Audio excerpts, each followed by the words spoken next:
എനിക്ക് ഈ വർഷം ലഭിച്ചിരിക്കുന്ന ബൈബിൾ വചനഭാഗം വിശുദ്ധ ലൂക്കാസ്ലീഹായുടെ സുവിശേഷം 1-ാം അധ്യായം 47-ാം വാക്യമാണ്.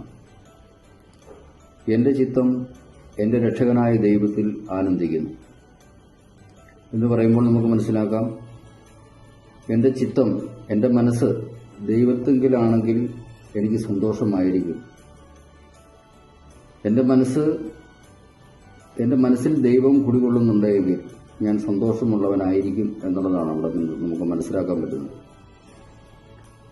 ദൈവത്തോടുകൂടെയാണ് എങ്കിൽ അവസാനമില്ലാത്ത പ്രത്യാശയും, ദൈവത്തോടുകൂടെ അല്ല എങ്കിൽ പ്രത്യാശയില്ലാത്ത അവസാനവുമായിരിക്കും എന്നുള്ളതാണ് നമുക്കിതിൽ നിന്ന് മനസ്സിലാക്കാൻ പറ്റുന്നത്.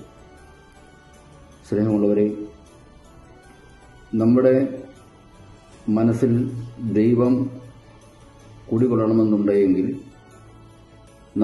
നമ്മളുടെ മനസ്സിൽ നന്മയുണ്ടായിരിക്കണം.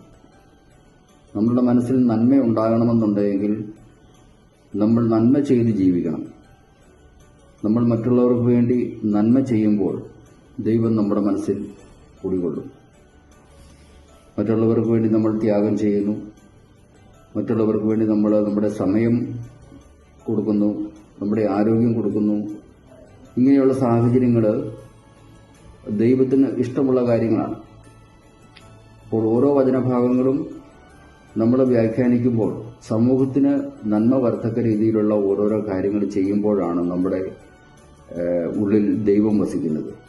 എൻ്റെ ചിത്തം എൻ്റെ രക്ഷകനായ ദൈവത്തിൽ ആനന്ദിക്കുന്നു എന്ന് പറയുമ്പോൾ എൻ്റെ മനസ്സ് എൻ്റെ രക്ഷകനായ ദൈവത്തിലാണ് എങ്കിൽ സന്തോഷമുള്ളതായിരിക്കും എന്നാണ്. എല്ലാവർക്കും ക്രിസ്തുമസിൻ്റെയും പുതുവത്സരത്തിൻ്റെയും മംഗളങ്ങൾ ആശംസിച്ചുകൊണ്ട് നിർത്തുന്നു.